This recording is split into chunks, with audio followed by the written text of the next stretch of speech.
The iconic Savannah Globe is a beloved landmark that has graced the city since the 1950s. Located off Duran Avenue near a Starbucks and a Parker gas station, the Savannah Globe is a thing to see amongst many things to see in Savannah. It was constructed between 1956 and 57. The Globe initially served as a storage tank for the Savannah Gas Company until the 1970s. It was later transformed into an eye-catching representation of Earth. The Globe's diameter spans an impressive 60 feet. 2 years after its completion, it was repainted to resemble our planet, to look like a globe, complete with a big arrow pointing to Savannah.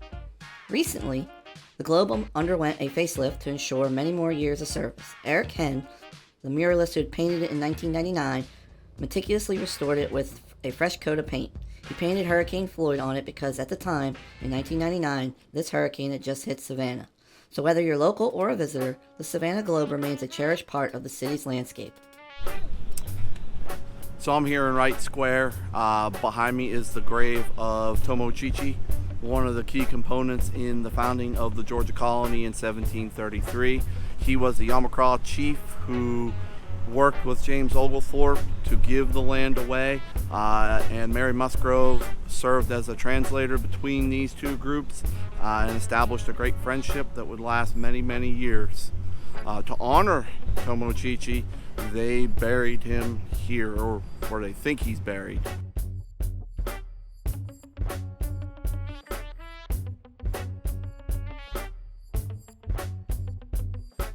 Just 7 miles southeast from the Savannah Globe is Wormslow State Historic Site.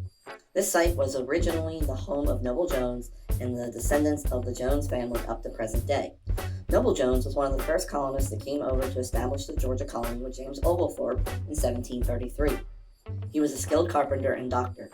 In 1739, he acquired 500 acres of land that would be Wormslow, which is named after the village in England that Jones grew up in.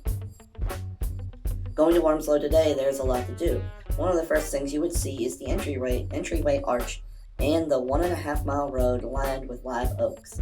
The arch was built in 1913, and the 400 live oaks were planted in 1891.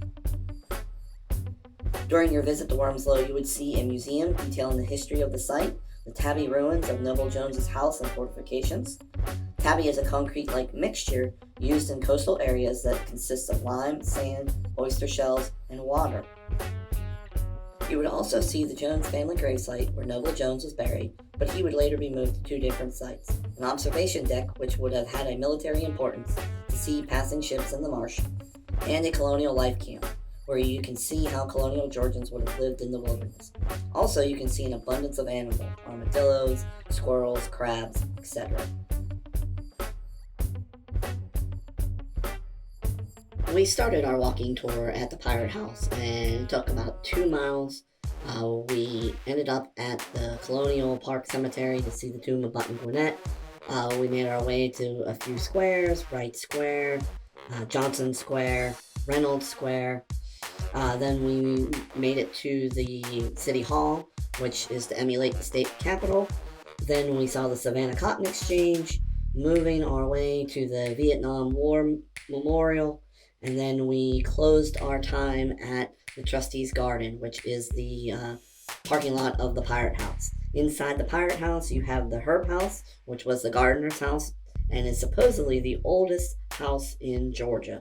Our tour leaves Savannah, and we are heading east towards Tybee Island. But before we get to Tybee Island, we cross over the marsh, go along the Savannah River, and we're going to stop at Fort Pulaski National Monument, which was a key battle in the American Civil War in 1862.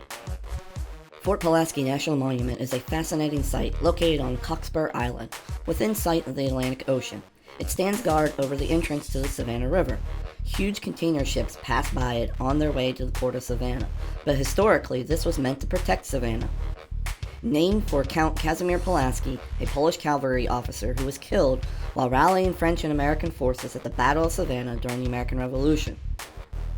This monument is renowned for its well-preserved 19th century masonry fortifications and its significant role during the Civil War.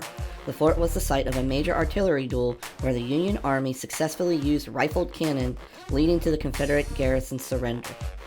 Visitors can explore the fort, watch living history demonstrations, and even see artillery demonstrations that bring the past to life.